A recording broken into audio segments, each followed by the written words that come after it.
I work mainly, the last year I've been working as the editor of an online website, the Journal.ie, but I'm also a columnist with Sunday Business Post. I do a bit of radio and I do a bit of TV. And I think that we haven't talked that much about print, so I was going to talk a little bit about where I think women fit into print.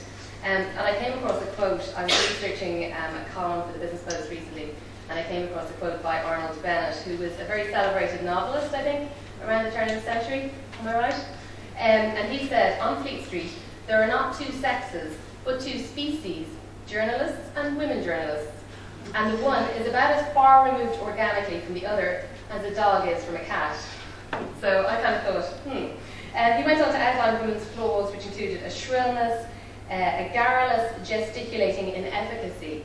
But he didn't think that we were entirely beyond redemption. He felt that we could, with a little bit of work, we could probably do quite well in the areas comprising fashion, cookery, domestic economy, the toilet, weddings, but not exclusively weddings. He wasn't sure that we could probably cover weddings by ourselves, and also society news. And I kind of thought to myself, hasn't changed all that much, really.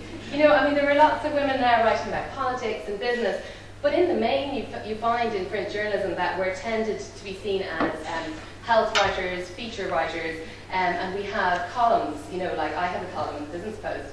And while I'm absolutely delighted to have my column in the Business Post, and I'm really pleased that it's read by people like Susan, you know, I was thinking here when I was listening to everybody talking, I was going, you know, I've been writing that column for 6 years now, and I don't think I've ever been blurbed once on the front page of the Business Post.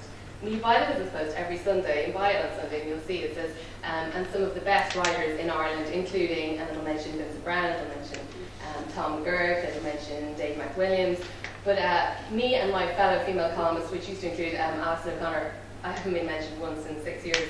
So, I mean, maybe I'm just not good enough, or maybe there's other things at play. You know, I read something by Zoe Heller as well, who I used to love as a female columnist. I thought she was fantastic a few years ago, and I saw her saying, setting aside little spaces for women to purvey their awfully important woman stuff is not an antidote to anything. That's actually chauvinism at play. And I think that's kind of true, you know, how we see women in journalism. Particularly in this country, there's a quite disturbing cult of photogenic female journalists writing about fluff, I think, in some of the Sunday newspapers. And I think while it's better to have women's voices out there and to have women's names there, I don't know that that's really contributing much to kind of women's position in society. And I think some of it comes from the fact that Barbara and some of the others mentioned, you know, we are an industry that thrives on stereotypes. You know, so women tend to lend themselves to stereotyping pretty easily. So you've got like the bitch, the money grabber, the slut, the mother, and then there's a subcategory of the good mother and the bad mother, the saint. So, you know, we kind of find ourselves like sexualized or sanctified beyond recognition. And I think that as journalists, we probably have something to answer there ourselves. We have a role to play in changing that as well.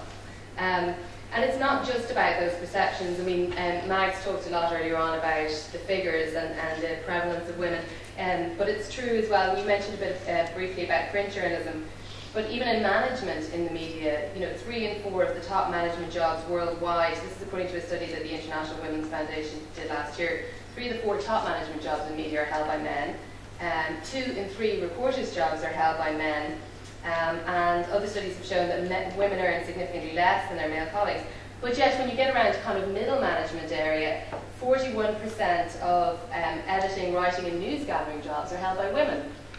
So we're there when we're making our mark, but we're not reaching kind of the top levels of management. We're not reaching top media jobs. And why is that?